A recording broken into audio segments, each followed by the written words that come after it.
Vou tentar ser coerente com a minha filosofia de vida e com os discursos que eu sempre repito na minha casa, na igreja, na sala de aula, sentado no restaurante conversando com amigos. A conformação do espírito humano ao personalismo humano, então é psiquismo, personalismo e espiritualismo. A espiritualidade, psiquismo e personalismo. Quanto mais ajustados estiverem, mais acertadas, mais assertivas, mais producentes, mais amáveis, mais respeitosas e mais louváveis serão as decisões. É possível que pessoas de ambos os espectros, aqui no nosso país, aquilo que se chama direita e esquerda, quando assentadas numa cadeira para atividade parlamentar, tenha a sua moral e a ética e o amor cristão e a solidariedade humana e a liturgia do cargo e a questão de consciência apurados e aprimorados para realizarem bons projetos e para realizar decisões boas na hora de votar projeto de outrem. Sim, eu não posso aqui de maneira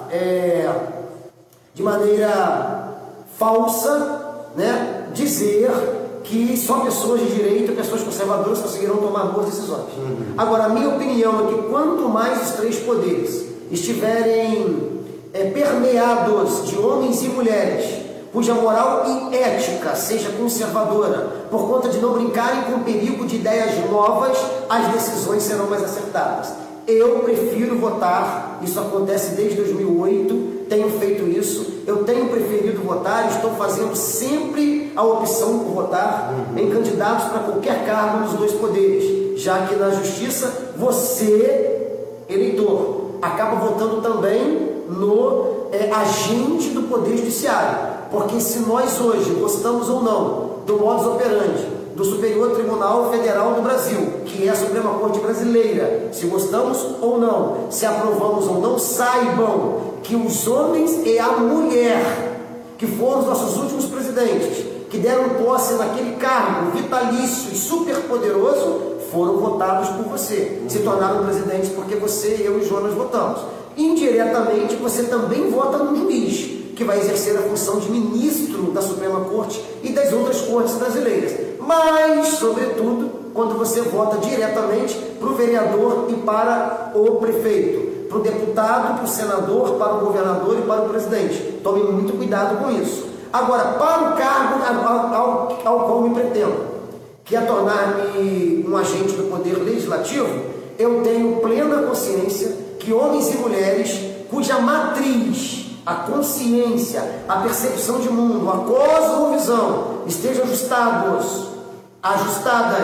aos valores da moral e da ética, conforme a pavimentação do Ocidente, que passa, inegavelmente, você pode não gostar, mas sem a cultura judaico-cristã, nós hoje seríamos muito parecidos com o país do mundo árabe.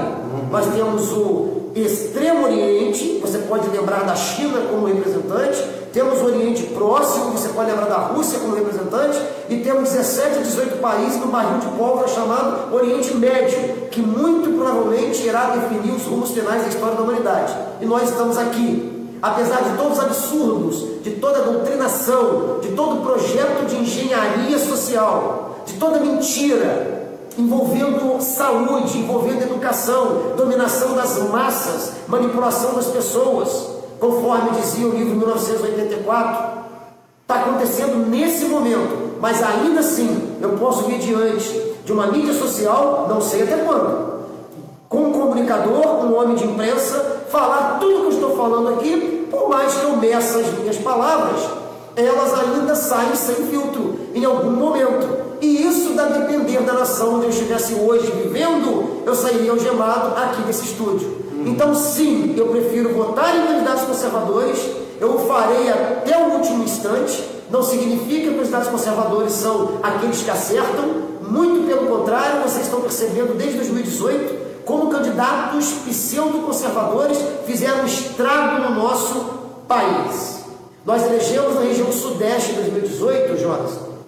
ao elegermos um presidente conservador, o ícone do conservadorismo, né, o emblema máximo do movimento conservador brasileiro, do Jair Messias Bolsonaro, elegemos 4 governadores aqui para a região sudeste. E o que acabou acontecendo, 3 deles se transformaram em figuras insuportáveis, e um desses 4 governadores, nosso vizinho, que todo mundo sabe quem é no estado das Minas Gerais, suportou até quanto pôde a pressão e hoje tem demonstrado passar muito longe do movimento conservador brasileiro. Então aconteceu isso em 2022, nós percebemos que aqueles que foram eleitos em 18 e que tinham essa proposta de defender ideias, não é ideologia, ideias, convicções, princípios e valores, como Deus, pátria, família, liberdade de imprensa, liberdade de expressão, liberdade de culto, propriedade privada, agronegócio, não as ideologias da militância progressista internacional e nacional. Quando nós percebemos que essas pessoas deveriam ser retiradas, nós fizemos uma primeira